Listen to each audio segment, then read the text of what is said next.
আল্লাহ 10টি নয়, 700 থেকে 7,000, 7 লক্ষ, এমনকি অগণিত প্রতিদান আল্লাহ রাব্বুল আলামিন আপনাকে দিতে পারেন না? পারেন না? পারে না? ফালাহু খায়রুম মিনহা, বলেছেন তুমি বান্দা একটা ভালো কাজ করবা, আমি আল্লাহ তাআলা তার চেয়ে অনেক বেশি বৃদ্ধি করে তোমাকে দুনিয়া এবং আখিরাতে তোমাকে দিয়ে ভরে দেব। বলেন সুবহানাল্লাহ।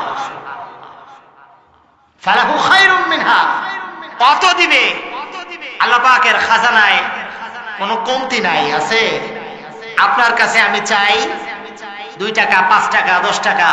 একটা সন্তান তার পিতার কাছে চাইবে 2 দিন, 4 দিন, 5 দিন, 10 দিন, দেখবেন যে একটা সার্টেন পিরিয়ড পর ওই পিতা বিরক্ত হয়ে যাবে, দেখ এত টাকা চাইস।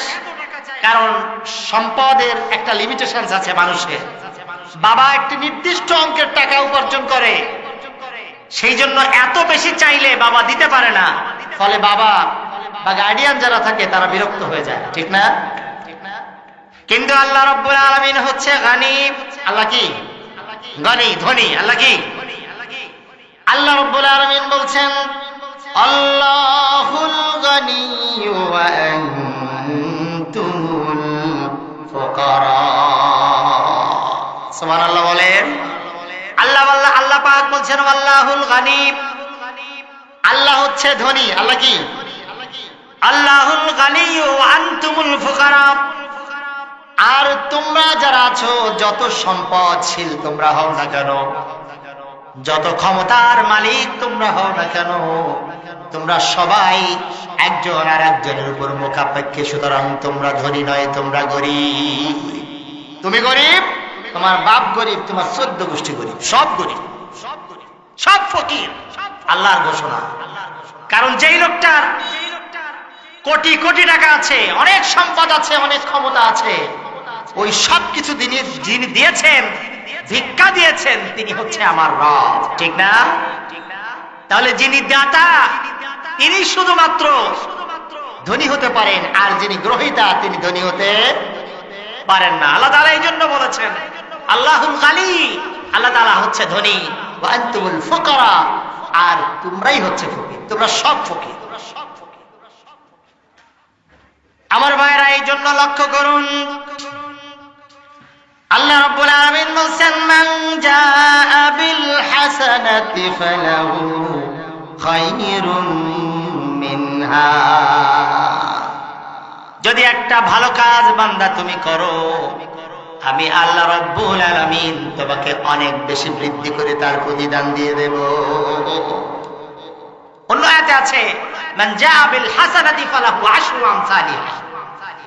তার মানে আমাদের এই যে দুই পাশে যে দুইজন ফেরেশতা আছে, কিরামান কাতিবিন, দুইজন সম্মানীয় লেখক, এই ডান পাশে যিনি আছেন আপনার নেকি গুলো লিখতেছেন, এই ফেরেশতা লেখার জায়গায় 1 দিয়ে শুরু করে না, শুরু করে 10 দিয়ে।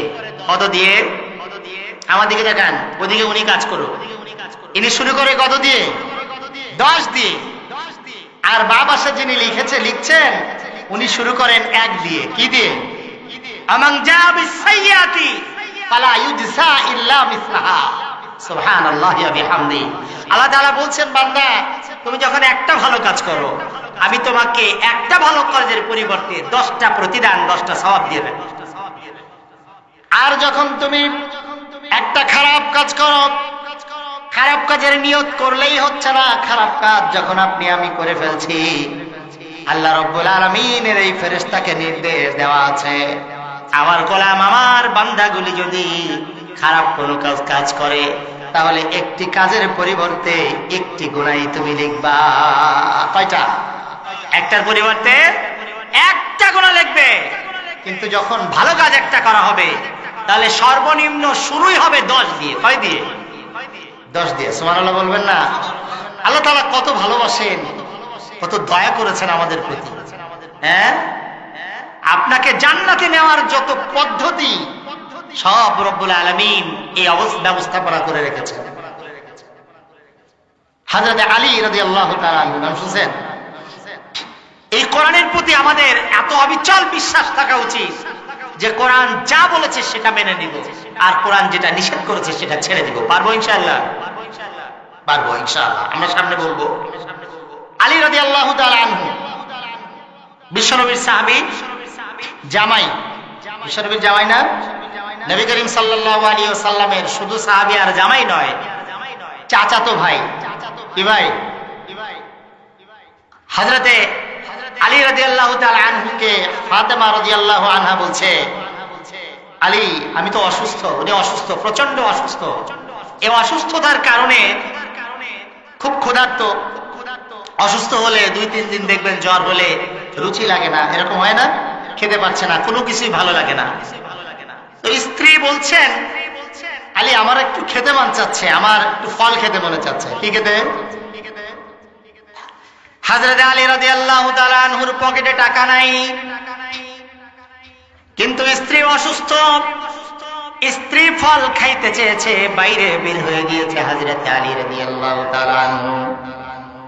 বাইরে বের হয়ে একটা ফলের সন্ধান করেছে বহু কষ্টে, শ্রম দিয়ে। কোন কোন বর্ণনায় পাওয়া যায় একটা মাত্র চাদর ছিল বাড়িতে, সেই চাদরটা বাজারে বিক্রি করেছে। বাজারে বিক্রি করার কারণে একটা ফল কিনে এনেছে, যেই টাকা সে বাজারে বিক্রি করে পেয়েছে, অথবা প্রচুর পরিশ্রম করার পরে যেই টাকা তিনি উপার্জন করতে পেরেছেন, ওই টাকাগুলি দিয়ে একটা মাত্র ফল কিনে বাড়ির দিকে রওনা হয়েছে। হযরতে আলী রাদিয়াল্লাহু তাআলা আনহু বাড়ি যাচ্ছেন। পথিমধ্যে একজন ভিখারি এসে বলছে, আলী আমি 2-3 দিন কিছু খাই না, প্রচন্ড ক্ষুধার্ত। আলী আমাকে তোমার হাতে দেখছি সুন্দর সুস্বাদু একটা ফল, তুমি বাড়ির দিকে নিয়ে যাচ্ছ আলী, কিন্তু আমার পেটে তো ক্ষুধা। কি করা? আপেলটা দাও, আমাকে ফলটা দাও, আমাকে ফলটা দাও, আমার প্রচন্ড ক্ষুধা লেগেছে। হযরত আলী রাদিয়াল্লাহু তাআলা আনহু চিন্তায় পড়ে গেলেন। বাড়ি ক্ষুধার্ত, স্ত্রী অসুস্থ, স্ত্রী খাবার নিতে বলেছেন, অন্য কোনো পকেটে টাকা নাই, পয়সা নাই। হযরত আলী রাদিয়াল্লাহু তাআলা আনহু চিন্তা না করে অর্ধেক কাটলেন। কি করলেন? ফলটা অর্ধেক কাটলেন, কেটে ওই ভিখারিকে দিয়েছে, আর বলছে, ভাই তুমি ওই অর্ধেক খেয়ে নাও। অর্ধেক যখন খাওয়া হয়ে গিয়েছে, তখন ভিখারি বলছে, আলী এত বেশি ক্ষুধার্ত আমি, যেই কারণে অর্ধেক ফল খেয়ে আমার পেট ভরে নাই, আমার ক্ষুধা মেটে নাই, হাতে যেটুকু আছে এইটুকু দাও। এমন ভাবে চাচ্ছে মনে হচ্ছে উনি বাড়ি থেকে কিনে পাঠাই দিছে, তাই না? আল্লাহর নবীর সাহাবী হযরত আলী রাদিয়াল্লাহু তাআলা আনহু কোন চিন্তা করলেন না। চিন্তা করলেন আগে উনি ক্ষুধার্ত, ওনাকে দিতে হবে। সাথে সাথে বাকি অর্ধেক ফল হযরত আলী রাদিয়াল্লাহু তাআলা আনহু আগন্তুক ব্যক্তি, ক্ষুধার্ত ভিখারি ব্যক্তিকে দিয়ে দিলেন। দিয়ে বাড়ির দিকে রওনা হলেন। বাড়ির দিকে যখন রওনা হলেন, বাড়িতে যে আসসালামু আলাইকা ইয়া যাওজাতি, আমার প্রাণপ্রিয় স্ত্রী, তুমি সালাম গ্রহণ করো। ইফতাহ বাবুকা, তুমি তোমার দরজা খুলে দাও। হযরত আলী রাদিয়াল্লাহু তাআলা আনহুর ডাক শুনে ফাতেমা রাদিয়াল্লাহু তাআলা আনহু দরজা খুলে দিলেন। হযরত আলী রাদিয়াল্লাহু তাআলা আনহু দেখতে পেলেন ফাতেমার মুখের মধ্যে অসুস্থতার ছাপ নাই, বরং সুস্থ হয়ে গিয়েছে, হাসি ফুটে গিয়েছে। হযরত ফাতেমা রাদিয়াল্লাহু তাআলা আনহু জিজ্ঞেস করছে, আলী কোথায় গিয়েছিলেন? কি এমন ভালো কাজ করেছেন? হযরত আলী রাদিয়াল্লাহু তাআলা আনহু জিজ্ঞেস করেছে, কেন এমন কথা বলছো? হযরত ফাতেমা রাদিয়াল্লাহু তাআলা আনহা বলছেন, আলী তুমি যদি ভালো কাজ না করতে তাহলে আমি সুস্থ হয়ে যেতাম না। আমি বিশ্বাস করি আমার স্বামী এমন কোন ভালো কাজ বাইরে যে করেছে, যেই ভালো কাজের পরিবর্তে আল্লাহ রাব্বুল আলামিন আমাকে সুস্থ বানিয়ে দিয়েছে।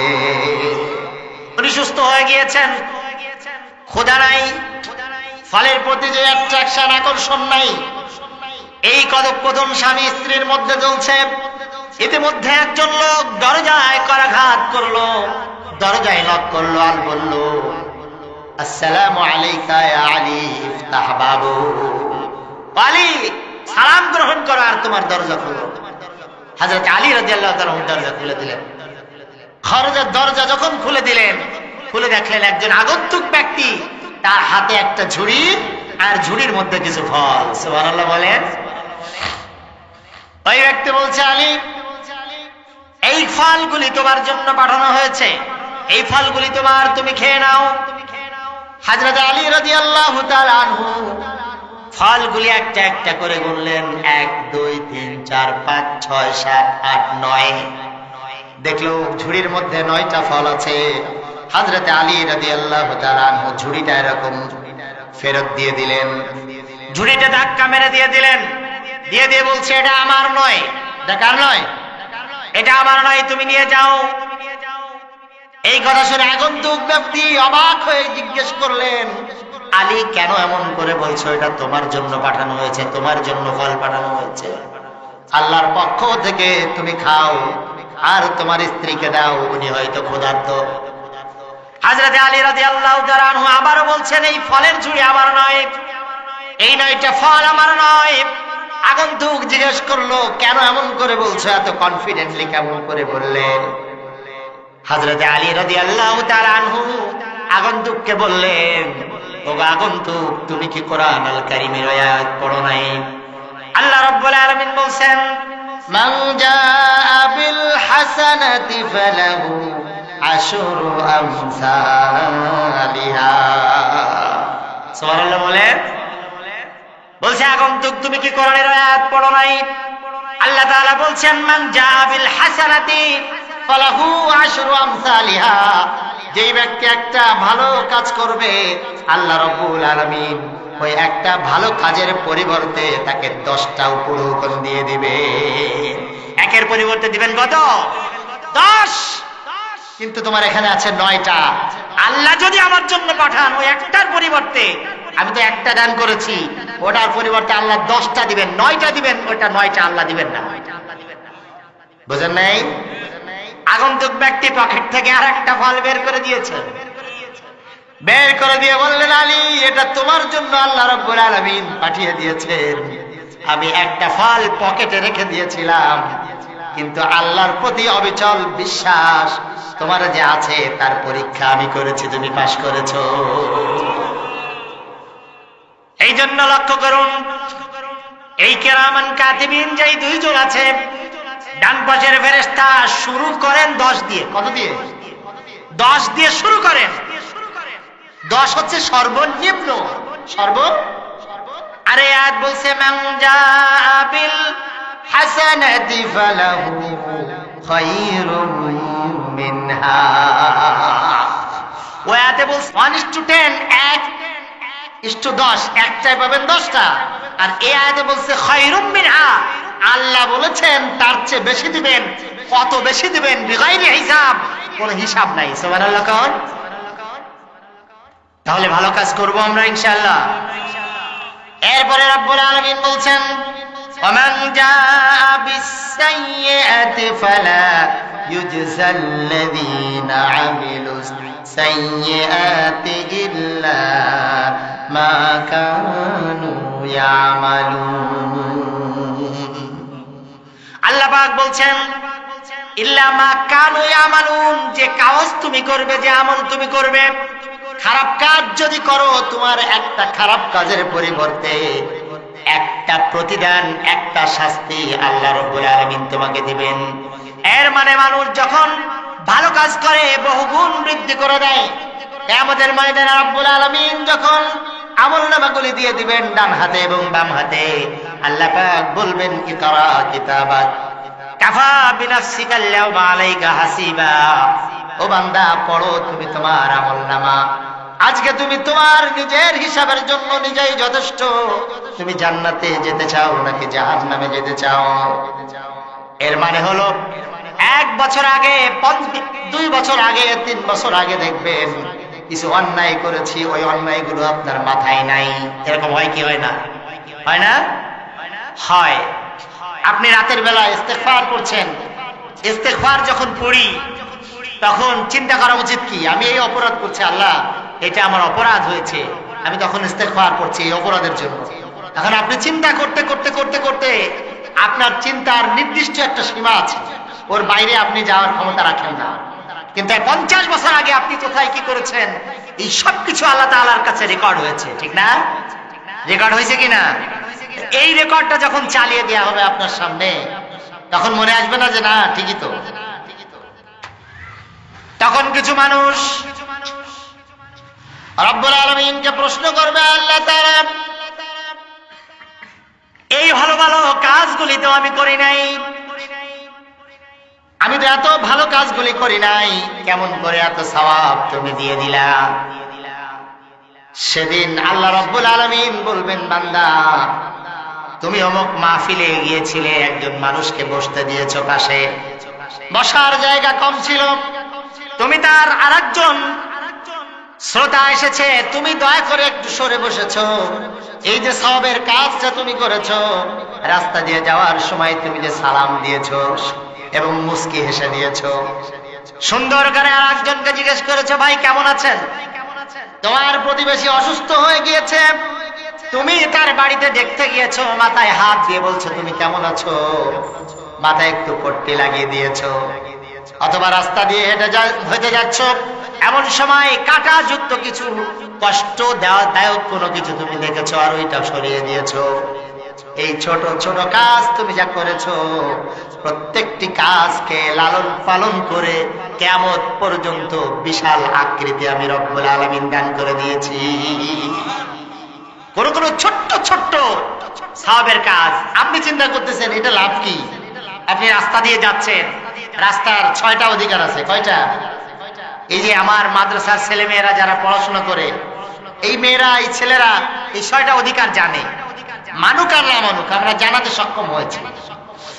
তো রাস্তার পাশ দিয়ে যাচ্ছেন, আপনি রাস্তার কিনারায় দেখতেছেন কলার সুবলা পড়ে আছে, কলার সাবা পড়ে আছে, আপনি গুরুত্ব দিচ্ছেন না, চলে যাচ্ছেন। কিন্তু আপনার উচিত ছিল কি ওই জায়গা থেকে এমন খাদে ফেলে দেওয়া যেখানে মানুষ ক্ষতিগ্রস্ত হচ্ছে না, ঠিক না? কারণ ওই জায়গায় একজন অন্ধ মানুষ যেতে পারে, বাইক চালায় যাচ্ছে একদম কিনারায়, কোনো কারণে পাশ দিয়ে গেলে বাইক স্লিপ করে নদীতে চলে যেতে পারে না? তাহলে এই কাজগুলি হচ্ছে রাস্তার অধিকার। এইগুলো এই ছোট ছোট কাজ আপনি যা করবেন, বড় কাজ আর ছোট কাজ সবগুলিকে এভাবে বৃদ্ধি করে দেওয়া হবে। আবার যদি আপনি খারাপ কাজ করেন,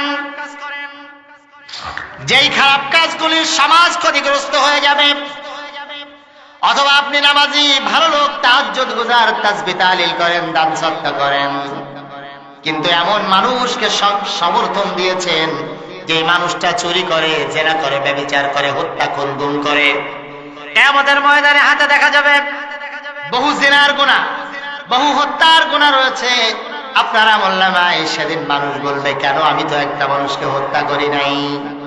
আল্লাহ রাব্বুল আলামিন বলবেন, বান্দা তুমি ঠিক হত্যা করো নাই, কিন্তু তুমি যাকে সমর্থন দিয়েছো, চোরকে চুরি করার সমর্থন দিয়েছো, এই কারণেই যত অপরাধ সে করেছে সবগুলি তোমার আমলনামায় তুমি দেখতে পাবে, ঠিক না?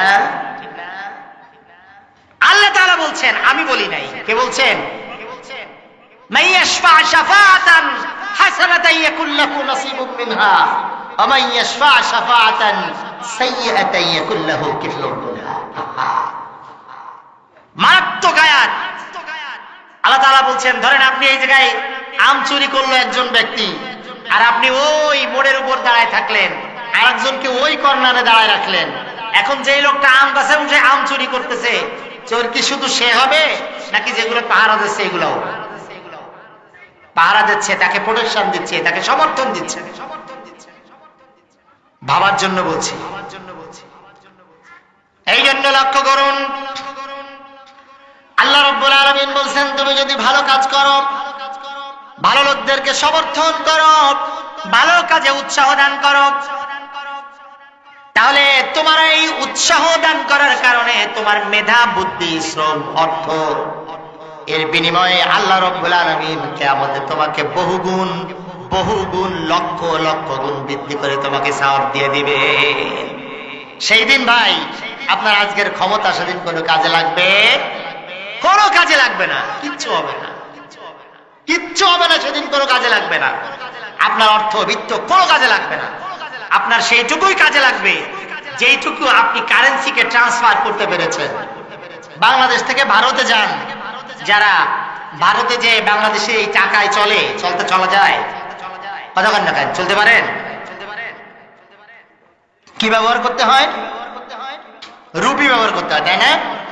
আপনি আমেরিকাতে যাচ্ছেন, সেখানে আপনার এই টাকা চলতেছে না, টাকাকে কনভার্ট করে ইউএস ডলার পরিণত করতে হচ্ছে, তাই না? আপনি লক্ষ্য করুন, মৃত্যু হচ্ছে একটা বর্ডার। মৃত্যু কি? মৃত্যু হচ্ছে একটা বর্ডার। ভারত বাংলাদেশের বর্ডার আছে না? বর্ডারের এই প্রান্তে বাংলাদেশ, ওই প্রান্তে ভারত। এই প্রান্তে টাকা চালাতে পারলেও ওই প্রান্তে যে টাকা চলে না, চলে অচল হয়ে যায়। ওই প্রান্তে রুপি চালাতে পারলেও এই বাংলাদেশে রুপি চালাতে পারবেন না, আপনাকে টাকাতে কনভার্ট করতে হবে। এই জন্য মৃত্যু হচ্ছে এমন একটা বর্ডার, মানুষের জীবনের এই বর্ডারের এই প্রান্তে পৃথিবীতে যতদিন মানুষ বেঁচে থাকবে ততদিন পৃথিবীর এই টাকা, ঐশ্বর্য, ক্ষমতা কাজে লাগবে। কিন্তু আখিরাতের বর্ডার যদি পাস হয়ে যান, মৃত্যুর বর্ডার পাস হয়ে গেলে পৃথিবীর এই সম্পদ, ক্ষমতা আর কোনো কাজে লাগবে না। লাগবে?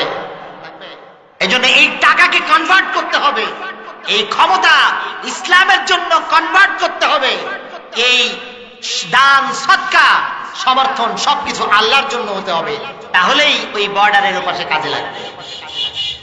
বোঝা গেল? আমার ভাইরা লক্ষ্য করুন, এই জন্য কাজ যেটা করব, দান করি, সদকা করি, মানুষকে সাহায্য করি, বুদ্ধি দিয়ে, বিবেচনা দিয়ে, অর্থনৈতিকভাবে সাহায্য করেন অথবা ক্ষমতা দিয়ে সাহায্য করেন, যাই করেন না কোনো খুলুসিয়াত থাকতে হবে, ইখলাস থাকতে হবে, সন্তুষ্টি কামনা করতে হবে একমাত্র আল্লাহ রাব্বুল আলামিনের। আল্লাহর সন্তুষ্টির উদ্দেশ্যে না হলে আপনার নামাজ রোজাও কবুল হবে না। কবুল হবে না। শুধু কবুল নয়, বিশ্বনবী সাল্লাল্লাহু আলাইহি ওয়াসাল্লাম বলেছেন, মান সাল্লা ইরাই ফাকাদ আশরাকা ওয়া মান সামা ইরাই ফাকাদ আশরাকা ওয়া মান তাসাদদাকা ইরাই ফাকাদ আশরাকা। তুমি যদি নামাজ পড়ো মানুষকে দেখানোর জন্য, তুমি দান করো, সদকা করো মানুষকে দেখানোর জন্য, তুমি রোজাও রাখো যদি মানুষকে দেখানোর জন্য, যে জুমার নামাজে যদি না যাই তাহলে আমাকে আল্লাহ, মানুষ বলবে কি যে এই লোকটা জুমার নামাজও পড়ে না, মুসলমানের ছেলে, তাই না? এই কারণেই যদি তুমি নামাজ পড়তে আসো, নামাজ কবুল তো হবেই না, বরং তুমি জাহান্নামী হয়ে যাবে। কি হবে? রাসূলুল্লাহ বলেছেন সেটা শিরক করলো।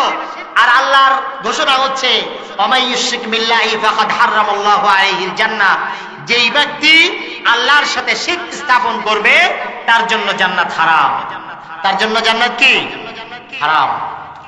আচ্ছা, এদিকে এরপরে যখন আল্লাহ রাব্বুল আলামিন বলছেন, ইন্নাল্লাযী ফারাদা আলাইকাল কুরআনা লারাদ্দুকা ইলা মাআদ, আল্লাহ পাক নবীকে লক্ষ্য করে বললেন, আল্লাযী ফারাদা আলাইকাল কুরআন, নিশ্চয়ই আল্লাহ পাক তোমার উপর কোরআনের বিধানকে ফরজ করে দিয়েছে। কি করেছেন? কোরআনের বিধান কি আমাদের উপর ফরজ। কিভাবে ফরজ?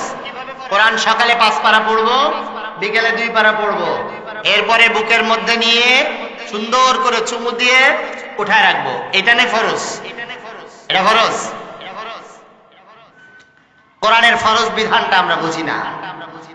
সবচেয়ে বড় সমস্যা এই জায়গায়, এই কোরআনের ফরজ বিধান যদি আপনি পালন না করেন, কিয়ামতে, আদালতে, আখিরাতে বিশ্বনবী জনাবে মুহাম্মদুর রাসূলুল্লাহ সাল্লাল্লাহু আলাইহি ওয়াসাল্লাম আপনার আর আমার বিরুদ্ধে আল্লাহর দরবারে মামলা দায়ের করবে।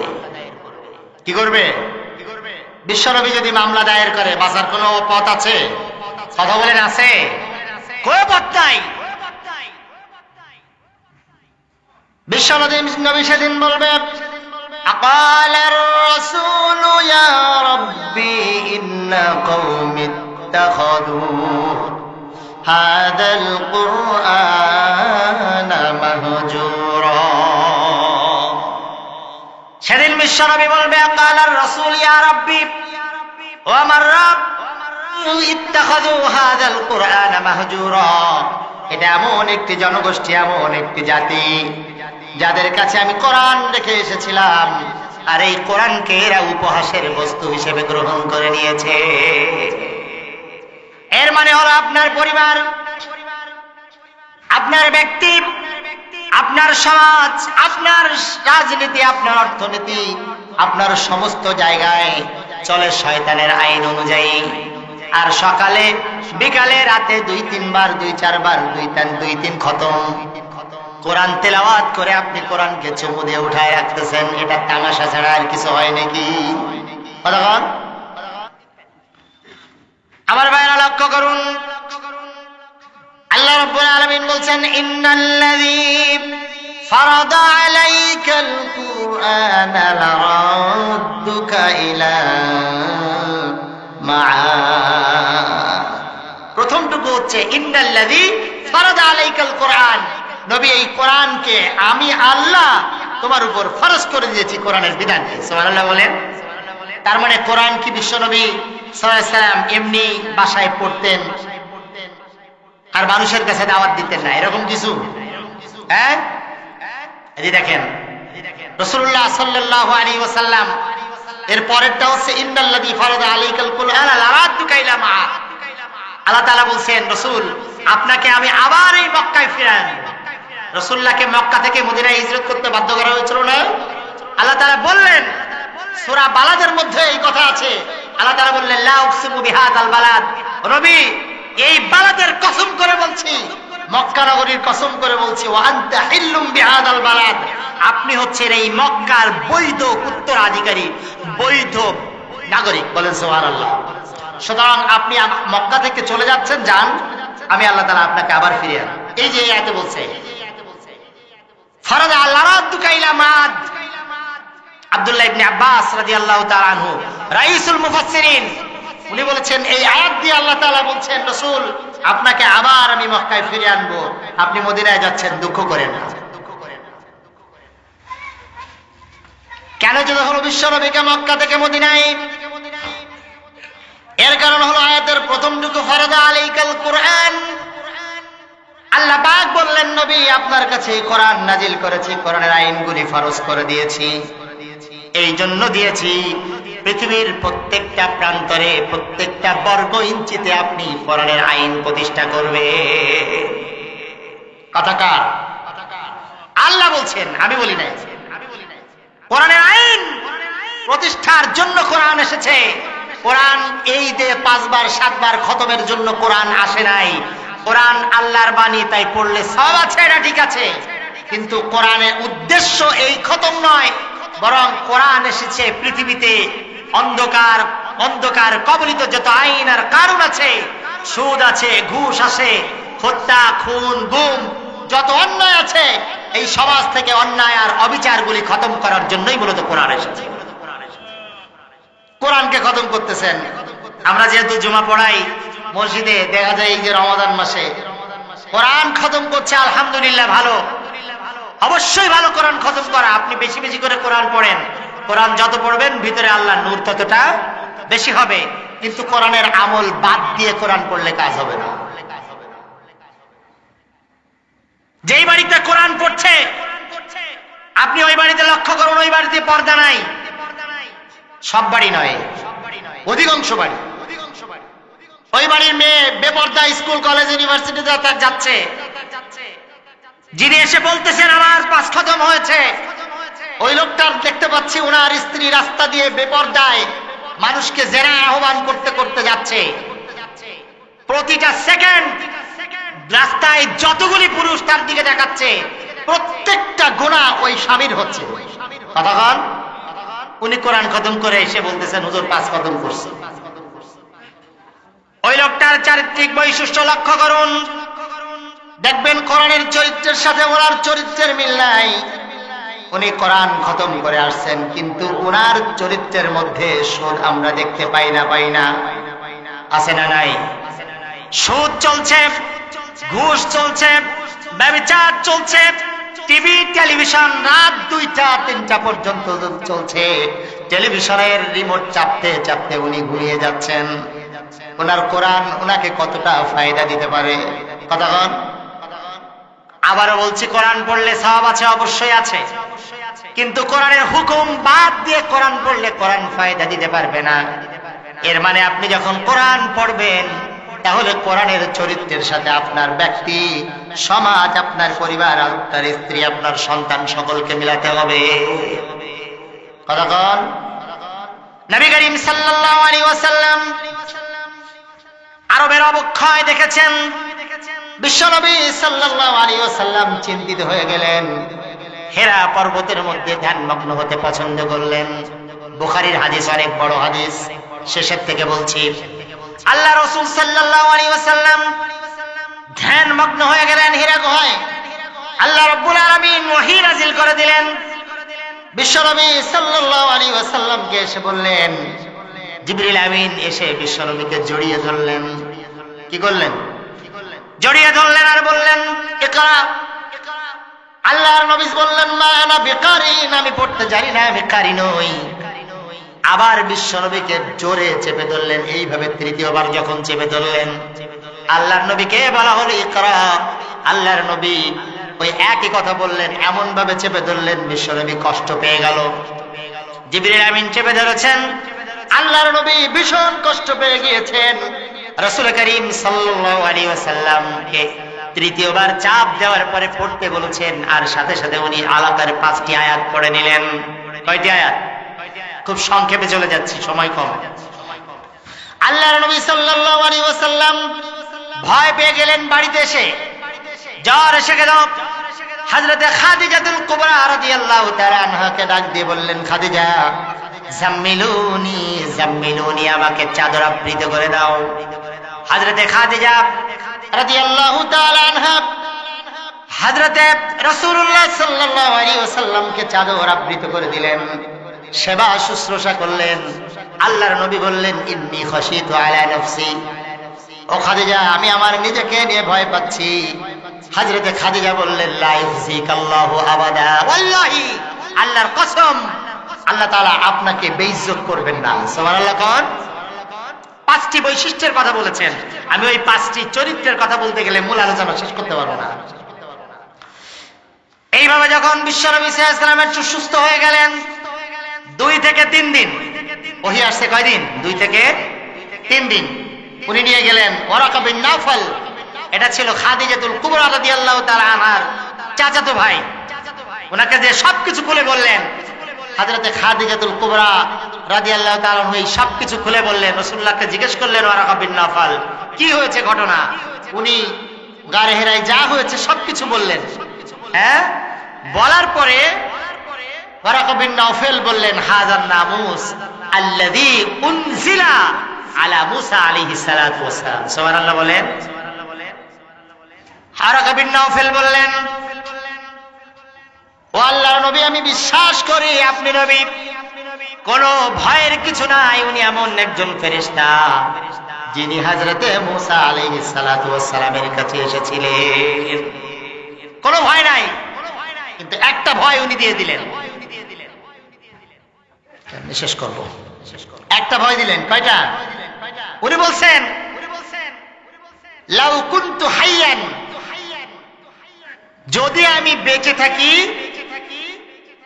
ইয ইখরুজুকা কওমুকা, যখন আপনার জাতি, আপনার গোত্র আপনাকে তার গোত্র থেকে বের করে দিবে। ওয়ারাকা বিন নাওফাল বলছে বিশ্বনবীকে। কাকে?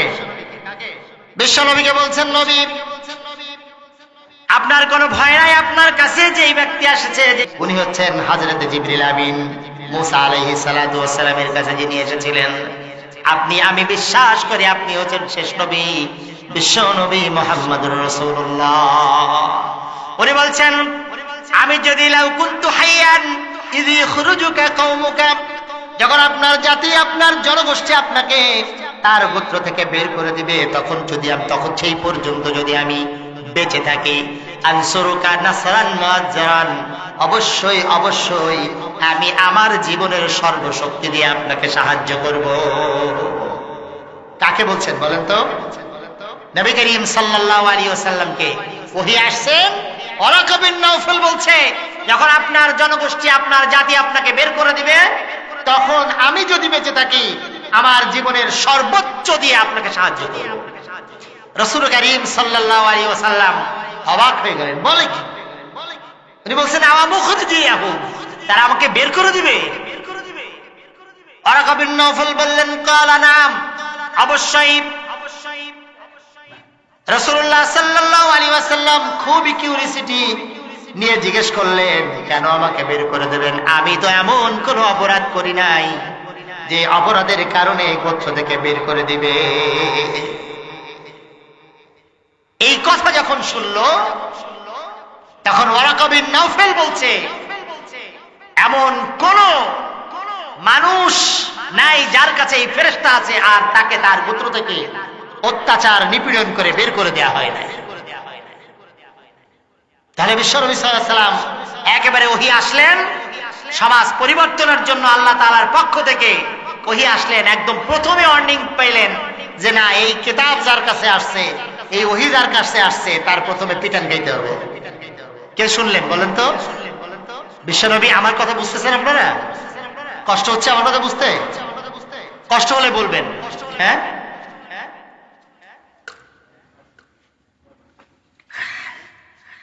ঘেমে যাচ্ছি। তো নবী করিম সাল্লাল্লাহু আলাইহি ওয়াসাল্লাম চিন্তা করলেন, পিটান যেহেতু খাইতেই হবে, সেহেতু বেরোয় যাই, বসে থেকে লাভ নাই। বসে থেকে এটা নিশ্চিত ভবিষ্যৎ, আমাকে অত্যাচার করা হবে, এ থেকে আমি নিস্তার পাবো না। সুতরাং দাওয়াতি কাজে নেমে যাই। দাওয়াত দিতে লাগলেন গোপনে গোপনে। 3টি বছর লোক তৈরি করলেন, মানুষকে তাবুতে তাবুতে যেয়ে বললেন, ইয়া আইয়ুহান নাস কুলু লা ইলাহা ইল্লাল্লাহু তুফলিহুন, ও মানব সকল বলো লা ইলাহা ইল্লাল্লাহ, আল্লাহ ছাড়া কোনো ইলাহ নাই, তুমি সফল হয়ে যাবে। সুবহানাল্লাহ বলেন। বেশ একটি জনগোষ্ঠী তৈরি হয়ে গেল।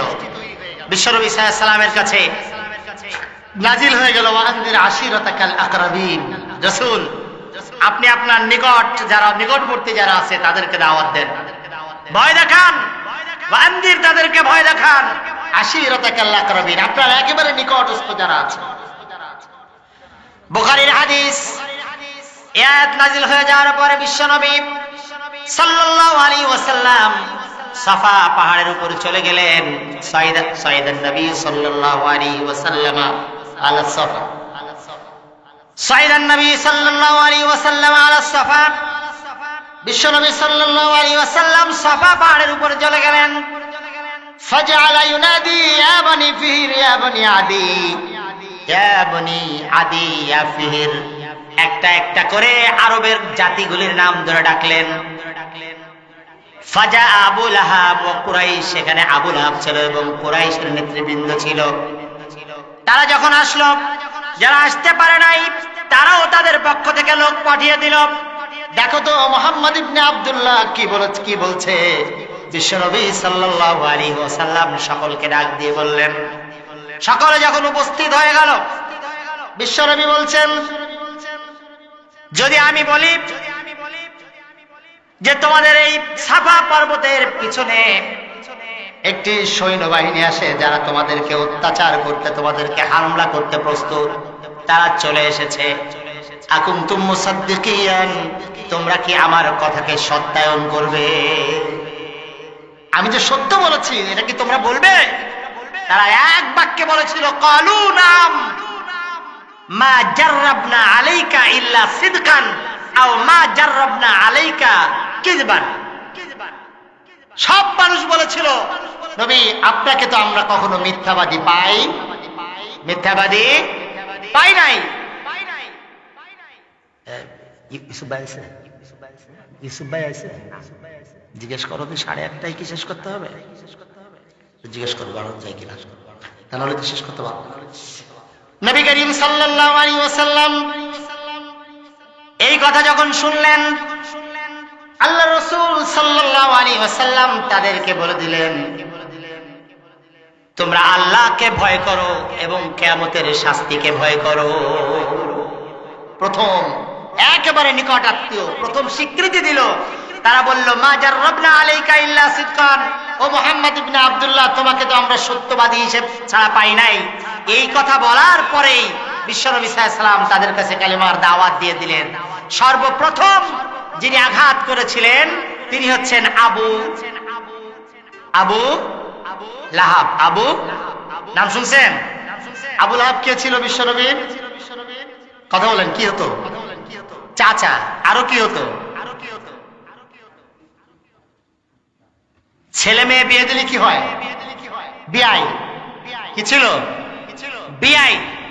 দুই মেয়েকে দুই ছেলের সাথে বিয়ে দিয়েছে বিশ্বনবীর নবুয়তের পূর্বে। দুই মেয়েকে আবুল আহাবের দুই ছেলের সাথে বিয়ে দিয়েছিল। তাহলে ওদিকে কি হয়? বিয়াই। আর একদিকে সম্পর্ক কি? চাচা। আরো আছে, আর একদিকে সম্পর্ক আছে ফুফা। কি? বিশ্বনবী সাল্লাল্লাহু আলাইহি ওয়াসাল্লামের একজন স্ত্রীর নাম ছিল উম্মে হাবিবা। কে ছিল? এই উম্মে হাবিবার ফুফু ছিল উম্মে জামিল। এই উম্মে জামিল ছিল হচ্ছে আবুল আহাবের স্ত্রী। তাহলে সম্পর্ক কি হয়?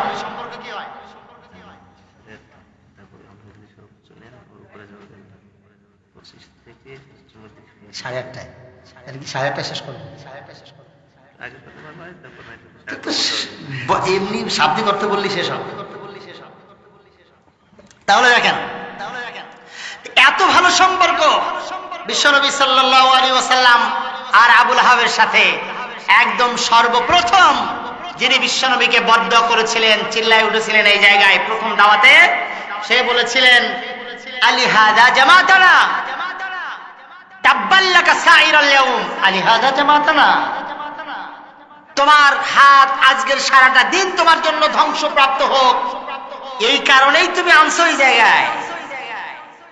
আমি ইমাম সাহেব, আপনার এই জায়গায় খতিব সাহেব, উনি নামাজ, রোজা, হজ, যাকাত অনেক কিছু বলে, কিন্তু যাকাতকে যখন অর্থনৈতিক মানদণ্ড হিসেবে এখানে বর্ণনা করা হবে, যাকাত যখন বলবেন, উনি ওয়াজ করবেন যে যাকাত ভিত্তিক অর্থ ব্যবস্থা সমাজে প্রতিষ্ঠা করতে হবে, যখন উনি বলবেন সুদী অর্থ ব্যবস্থাকে শেষ করে দিতে হবে দেশ থেকে, যখন উনি বলবেন এই কোরআনের আইন দিয়ে রাষ্ট্র পরিচালনা করতে হবে, যখন উনি বললেন এই কোরআন দিয়ে বিচার ফয়সালা করতে হবে, তখন আপনার কমিটির লোকজন হুজুরের কানে কানে বলবেন, হুজুর আপনি রাজনীতি শুরু করছেন। কথা কন না কেন?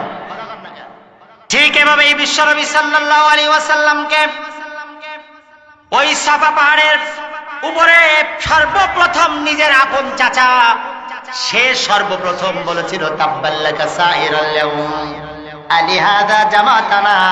বেটা এই জন্য তুই আমাদেরকে জমা করেছিস। এতদিন তো ভালো বুঝছিলাম, এতদিন তো তোরে ভালো মানুষ মনে করতাম, রাজনীতি শুরু করছো। কাকে বললো কন্ত? কাকে?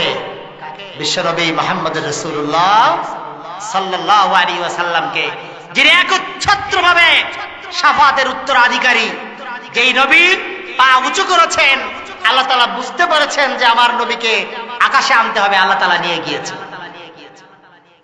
যেই নবী আকাশের দিকে হাত ইশারা করেছেন, চন্দ্র দ্বিখণ্ডিত হয়েছে। যেই নবীকে সারা ইসলাম রাসূলুল্লাহ সাল্লাল্লাহু আলাইহি ওয়াসাল্লাম কোন কথা যদি বলেছেন এটা হালাল, আল্লাহ রাব্বুল আলামিন সেটাকে হালাল করে দিয়েছেন। বিশ্ব নবী যেটাকে হারাম করেছেন, আল্লাহ পাক সেই বিষয়টাকে আল্লাহ পাক হারাম করে দিয়েছে। সেই নবীকে বলছে আলি হাদা জামাতানা। এই কারণে অত্যাচারের ঘটনা বলতে গেলে আরো 4 ঘন্টা আলোচনা করলো, এই আয়াতগুলো নিয়ে আলোচনা হবে না। এই জন্য লক্ষ্য করুন, বিশ্বনবীকে অত্যাচার শুরু করলো, এত বেশি অত্যাচার করেছে, সাহাবা আজমাইনের উপর অত্যাচার করেছে। কারণ আল্লাহ তাআলা বলেন ইল্লাল্লাযী ফারাদা আলাইকাল কুরআন, ওগো নবী আপনার উপরে এই কোরআনের বিধানকে ফরজ করে দেয়া হয়েছে এই জন্য যে কোরআনের প্রতিটা আইন আপনি সমাজের মধ্যে প্রতিষ্ঠা করবে। আর এই কাজ করতে গেলে আপনাকে তাড়িয়ে দেয়া হবে। লিসবিতুকা ওয়া ইয়াকতুলুকা ওয়া ইয়াখরুজুক। দারুন নাদওয়ার বৈঠকে প্ল্যান ছিল 3টা। কয়টা? লিসবিতুকা প্রথমটা ছিল যে তাকে কারারুদ্ধ করা হবে, পরে সেইটা শেষ। পরে বলল ঠিক আছে তাহলে কি করা যায়, তাহলে দেশ থেকে বের করে দেয়া যাক, সেটাও হলো না। তৃতীয় পরিকল্পনা আবু জেহেল বলেছিল, আর শয়তান সমর্থন করেছিল, তাকে হত্যা করা হবে। কি করা হবে? বিশ্বনবী সাল্লাল্লাহু আলাইহি ওয়াসাল্লামকে আবু জেহেল 17 বার হত্যার পরিকল্পনা করেছে। কয়বার? 17 বার। নবী করিম সাল্লাল্লাহু আলাইহি ওয়াসাল্লাম চলে যাচ্ছেন। এই জন্য এই কথা বলা হয়েছে লারাদ্দুকা ইলা মাদ, ওগো নবী, আপনার কোনো ভয় নেই, কোরআন প্রতিষ্ঠা করার চেষ্টা করুন, কোরআনের আইন প্রতিষ্ঠা করেন, কোরআনের বিচার ব্যবস্থা প্রতিষ্ঠা করে ফেলেন। কোরআনের প্রতিটা আইন আপনাকে সমাজের মধ্যে প্রতিষ্ঠা করতে হবে। আর এই অবস্থা যদি হয়, আপনি যদি কোরআনের আইন সমাজের মধ্যে প্রতিষ্ঠা করতে চান, তাহলে আপনাকে এই সমাজ থেকে বের করে দেওয়া হবে। ওই হাদিসে কি পড়লাম? হাদিসে একটু আগে শুনলেন না? বলছে আমাকে বের করে দেওয়া হবে। তিনি বললেন অবশ্যই এই কাজ যে করেছে তাকেই তার সমাজ থেকে বের করে দেওয়া হয়েছে। এই জন্য আল্লাহ তাআলা এইখানে বলছেন লা তুকাইলা মাদ, নবী আপনাকে বের হতে হবে, কিন্তু আমি আল্লাহ পাক আপনাকে আবার মক্কায় ফিরে আনবো। বলেন সুবহানাল্লাহ। আনছে না আনে নাই? আনছে। কিন্তু এইটুকু করতে গিয়ে তার 23টি বছরের নবুয়তি জীবনে 27টা যুদ্ধের নেতৃত্ব দিয়েছেন। সুবহানাল্লাহ। কোন আবার নবী রহমতের নবী ছিলেন, যেমন দয়ালু, তেমনি কাফেরদের উপর যুদ্ধের ময়দানে তিনি কড়া ছিলেন। কি ছিলেন? খুবই কঠোর ছিলেন। আল্লাহ রাব্বুল আলামিন বলছেন মুহাম্মাদুর রাসূলুল্লাহ ওয়াল্লাযীনা মাআহু আশিদ্দাউ আলাল কুফফার রুহামাউ বাইনাহুম। মুহাম্মদ সাল্লাল্লাহু আলাইহি ওয়াসাল্লাম এবং তার সাথে যে সাথীরা ছিল তারা কাফেরদের ব্যাপারে যুদ্ধের ময়দানে কঠোর ছিলেন, কিন্তু একে অন্যের ব্যাপারে একেবারে কলিজা দিয়ে ভালোবাসতেন একজন আরেকজনের জন্য, নিবেদিত প্রাণ ছিলেন সাহাবা আজমাইন। কিন্তু আমরা হতে পারি নাই, বুঝতে পারছি? আবার এক ভাই পিটাচ্ছে আর আমি সুবহানাল্লাহ সুবহানাল্লাহ করে পাশে সরে যাচ্ছি। হয়েছে না হয় নাই? এখনো হচ্ছে না? এই যে মিডল ইস্টের অবস্থা দেখেন, ফিলিস্তিনের অবস্থা, ফিলিস্তিনের আপনি ম্যাপ দেখেন, সারা পৃথিবীতে মুসলিম অধ্যুষিত অঞ্চলের একদম মাঝখানে মুসলমান অধ্যুষিত এই রাষ্ট্রগুলির রাষ্ট্রপ্রধানরা ওনারা মসলা দিচ্ছেন আর এক একটা বিবৃতি দিচ্ছেন আর সুবহানাল্লাহ সুবহানাল্লাহ বসে বসে জিকির করতেছেন। অথচ এই মুসলিম অধ্যুষিত অঞ্চলের রাষ্ট্রপ্রধানরা যদি বলতেন বাংলাদেশের ওই দেশে নয়, শুধু আমেরিকার বাপেরও ক্ষমতা নাই ফিলিস্তিনের উপর আক্রমণ করার, কারণ এমন কোন জায়গা নাই যেই জায়গা দিয়ে ঢুকতে গেলে মুসলমানদের কাছে অনুমতি নিতে না হয়।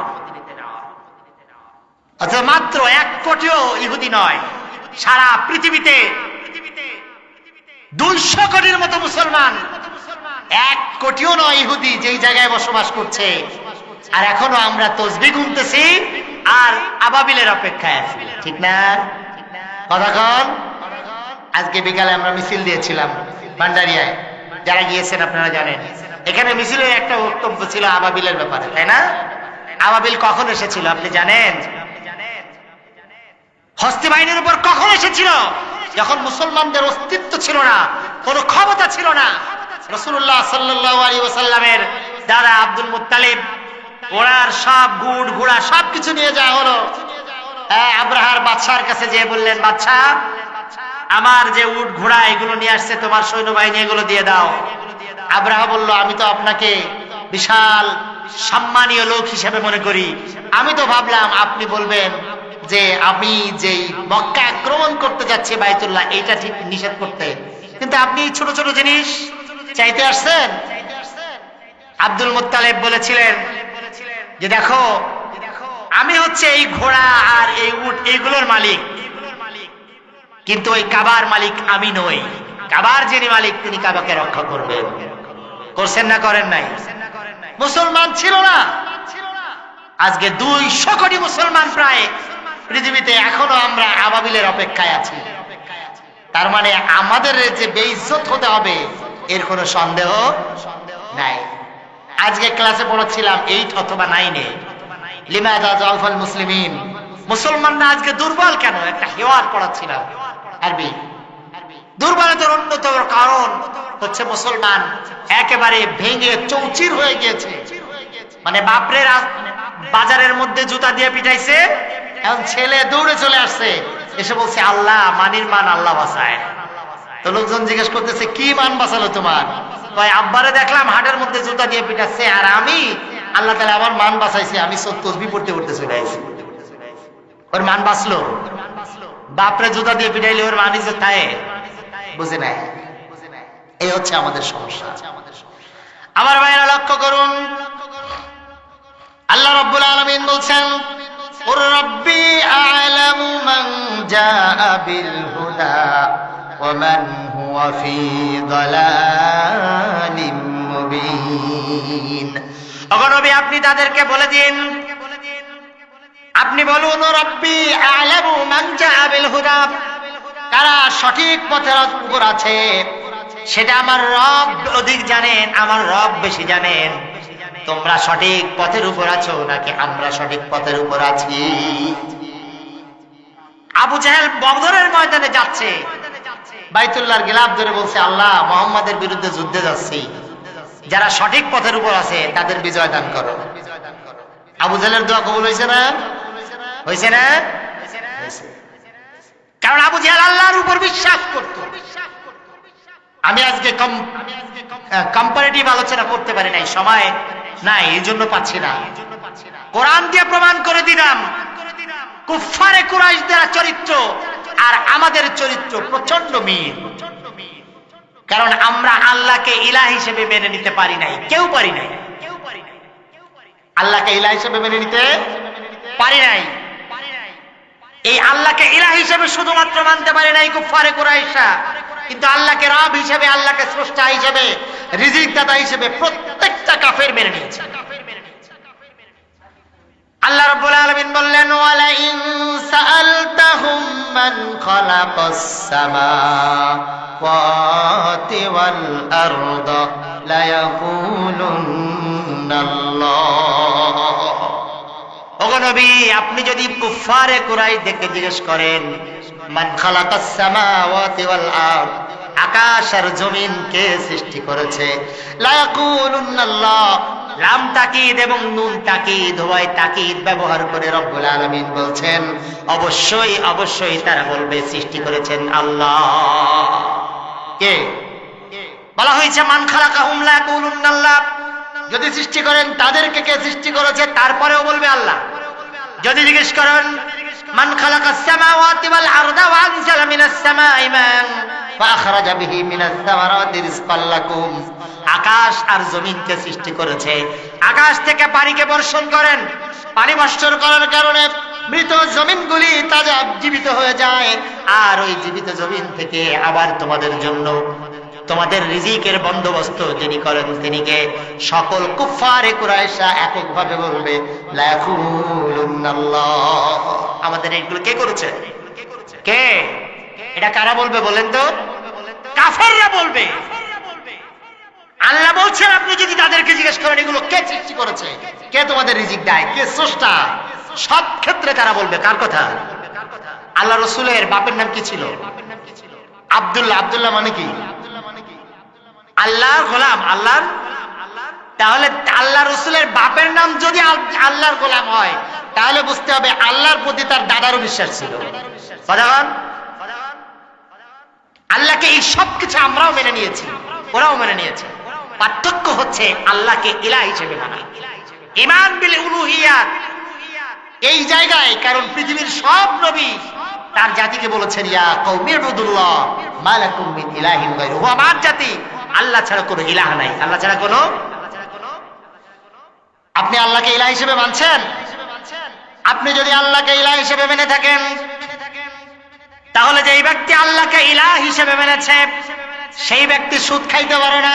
সুদ খাইতে ইলাহ হিসেবে মানা হচ্ছে আল্লাহর বিধানগুলো মেনে নেওয়া। কি নেওয়া? এমন ভাবে মানা আল্লাহ যেভাবে যতটুকু যেভাবে বলেছেন আপনাকে সেইভাবে মানতে হবে। আপনি আল্লাহকে ইলাহ হিসেবে মানলে আপনার বোনের সম্পদ আত্মসাৎ করতে পারতেন না। আপনি আল্লাহকে ইলাহ হিসেবে মানলে অযথা একজন মানুষের মাথায় বাড়ি দিতে পারতেন না। আপনি আল্লাহকে ইলাহ হিসেবে মানলে আপনি রাস্তার অধিকার আদায় করতেন। আপনি আল্লাহকে ইলাহ হিসেবে মানলে আপনি ঘুষ খাইতেন না। কুফফারে কুরাইশা আল্লাহকে শুধুমাত্র ইলাহ হিসেবে মানতে পারে না, এই জন্য তারা কাফের। কথা কন, এই কম্পারেটিভ আলোচনাটা করতে পারি নাই, এই জন্য আসুন তাহলে আল্লাহকে কি হিসেবে মানতে হবে? ইলাহ হিসেবে। আর 3 মিনিট আছে। আল্লাহ রাব্বুল আলামিন বলেন, ওমা কুনতা তারজু আইয়ুলকা ইলাইকাল কিতাবা ইল্লা রাহমাতাম মির রাব্বিক ফালা তাকুনান্না যাহিরাল লিল কাফিরিন। আল্লাহ পাক বললেন, নবী আপনি তো বোঝেন নাই, আপনি প্রত্যাশা করেন নাই, আশা করেন নাই যে আপনার উপর কিতাব নাজিল হয়ে যাবে, বরং আল্লাহ রাব্বুল আলামিনের পক্ষ থেকে এই কিতাবকে আপনার জন্য রহমত স্বরূপ দেওয়া হয়েছে। কি হিসেবে? রহমত, দয়া। দয়া করে আল্লাহ তাআলা আপনাকে কি দিয়েছেন? কিতাব দিয়েছেন।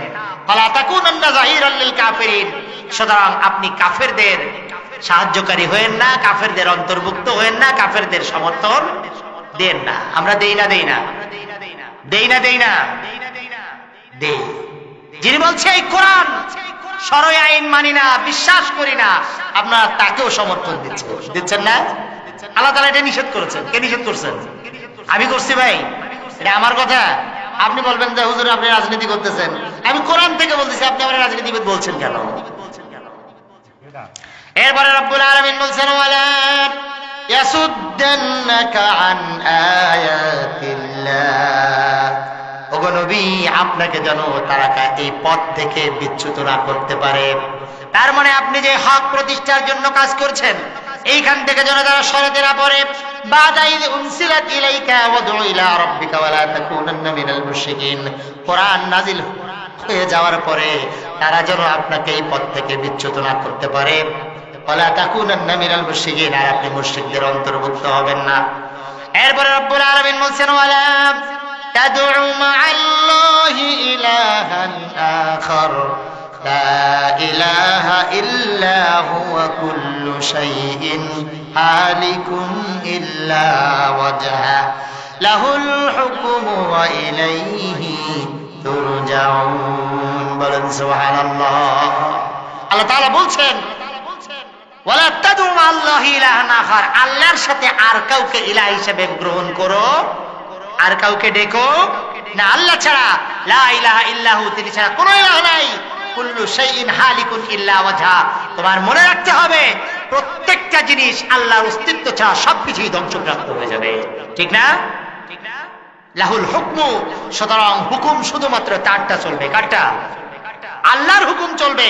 ওয়া ইলাইহি তুরজাউন, ওয়ার্নিং দিয়ে দিয়েছেন, হুকুম যদি অন্য কারোটা চালাও তাহলে তার কাছেই তোমার ফিরে যেতে হবে। তার কাছে যাওয়া ছাড়া কোনো উপায় আছে? উপায় নাই। এই জন্য জীবনের প্রতিটা মুহূর্তে, প্রতিটা কাজ, প্রতিটা কথা সবকিছুই যেন হয় আল্লাহর জন্য। কার জন্য?